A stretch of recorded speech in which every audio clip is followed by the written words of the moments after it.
What's going on, everybody? Welcome back to another Fantasy Puck video. I'm your host, Mike, and today's video is going to be on the Week 12 players to add and drop. This is going to be a very important video.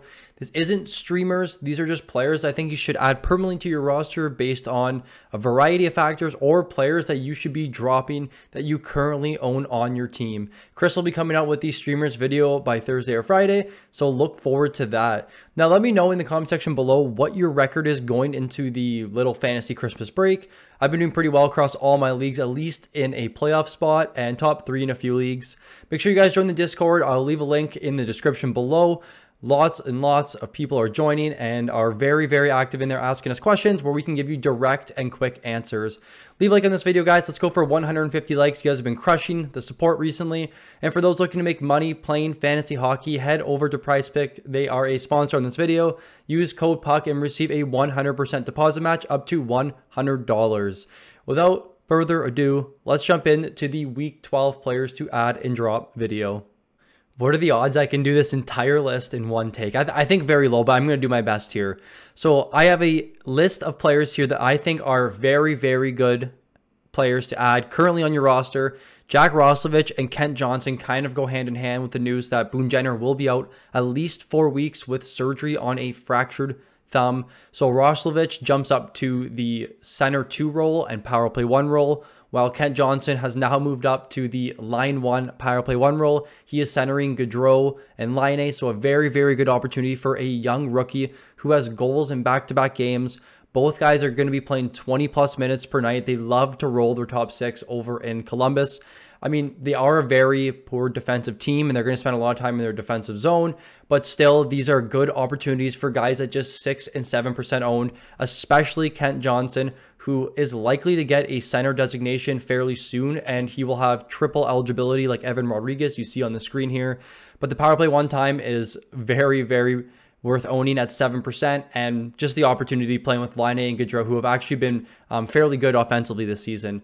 Mason McTavish of the Anaheim Ducks is trending upwards. Shout out to Mello in the Discord who had mentioned McTavish. His minutes are trending upwards, about 15 plus over the last 15 games. His shot rate is a little bit over 8 shots per 60. And his hit rate has actually been surprisingly good, given he literally didn't get a hit for the first 7 games of the season. So 17% ownership for Mason McTavish, one of the highest conviction prospects going into the season. Him and Beniers, I would say.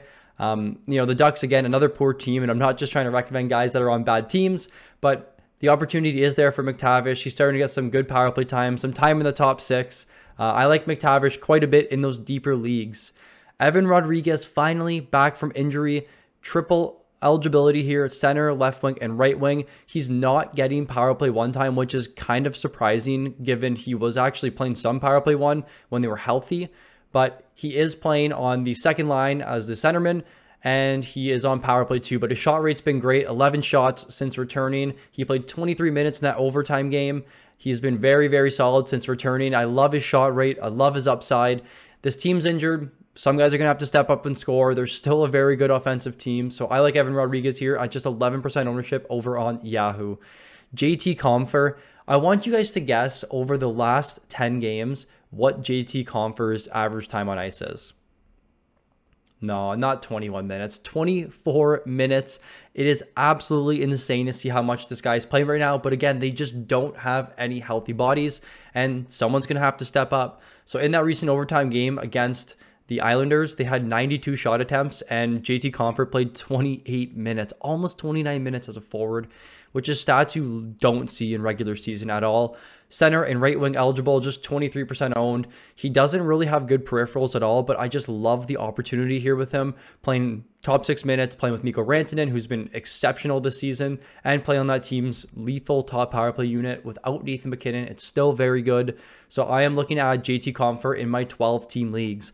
Lastly, K'Andre Miller, just trying to get a deeper league player. There weren't many good defenseman ads. There was Marcus Bjork I saw on the Columbus Blue Jackets, who was power play 1, but then he got taken off power play 1. But K'Andre Miller here in the deeper leagues, very, very good category coverage, similar to Jacob Chychrun. If you watch my last video, K'Andre Miller at about over 8 hits per 60, over 5 blocks per 60. His shot rate's very good. I think this Rangers team has been struggling offensively quite a bit. And if they can pick it up a little bit more, K'Andre Miller was a 35, 40-point player last season. And hopefully we can see him get on the scoreboard a little bit more. His minutes are very good. He's been averaging around 23 plus over the last 15 games. We know Trouba's been struggling offensively. K'Andre Miller is a very, very good top 4 defenseman. I'd be looking at him in my 10-team leagues that cover all categories. Jumping over now to the week 12 players to drop. This is the sad part of the video where you have to let go of some players that you've been owning or holding. I own Raymond in one of my leagues, actually the FP league. I've been holding him, but now it's time to move on. He has been very, very bad. He's not shooting the puck. He's on power play too. He's still getting top 6 minutes, but he just hasn't been doing it offensively. He's not getting points, and he's not adding in the peripheral category. He was, very highly touted last season for how good he was, and now he's been struggling quite a bit this year. This Detroit team is trending downwards a little bit now. Sorry for my Red Wings fans. They haven't been as good as they were to start the season. We saw the struggles with Seider, and now we're starting to see them with Raymond. I do think next year he's probably going to be one of the better bounce back candidates. Sophomore slump this year. The team's going to be getting better next year. But for right now, Lucas Raymond is just not producing offensively. He's not giving you the peripherals you're looking for. No power play points. 46% owned. He should be dropped in 10 to 12 team leagues. In your 14 plus team leagues, I still think he has the upside that you should be still owning him, given how deep the player pool is in those leagues. Andrei Kuzmenko, another guy I actually just dropped. I'm in a league where you have to have one rookie. He was a rookie I drafted, ended up picking up Skinner and Kochetkov, so I own both of those rookie goaltenders now. Kuzmenko, just threw him on the wire. 40% owned. He got demoted down to the third line with Lane Peterson. Let me know what team Lane Peterson, was he a Vancouver draft pick? I don't know. And Curtis Lazar, former Bruin, former Buffalo Sabre, doing my best here. But yeah, still on power play 1, but there's just so much uncertainty right now with this Vancouver team. And I guess you can argue the other side of if Besser leaves, then Kuzmenko should have a better opportunity. But what I'm seeing right now, very, very low shot rate. One of the lowest shot rates over the last 15 games in the entire league. Minutes are trending downwards. He's not really getting the opportunity that we saw earlier in the season when he was playing with Pettersson in the top 6. So I'm looking to drop Kuzmenko. Mikael Granlund, the most boring fantasy player of all time, just doesn't do anything peripheral-wise, and you're really, really reliant on him getting points. Just 4 goals in 30 games this season, 20 points. He's averaging just over 1 shot per game, which is something you don't want, especially in leagues that count shots in your points leagues. Center right wing eligible, which is nice, but at just 13% ownership, I'm looking to drop Granlund in my deeper leagues. Lastly, Damon Severson. I was just talking to Don and Chris about this.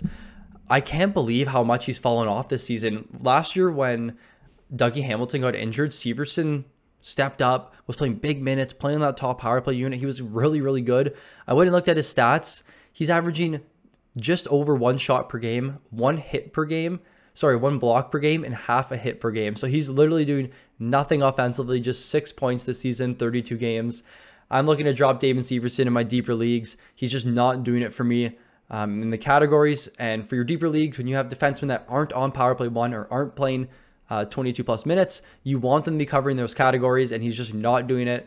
These are my 4 players to drop. Let me know in the comment section below what player you're looking to drop right now, and I'll give you some advice on what to do with them. That will do it for the week 12 must add and drop players video. If you enjoyed the video, please leave a like, and if you're new to the channel, please subscribe. Thank you for watching, and I look forward to seeing you all in the next one.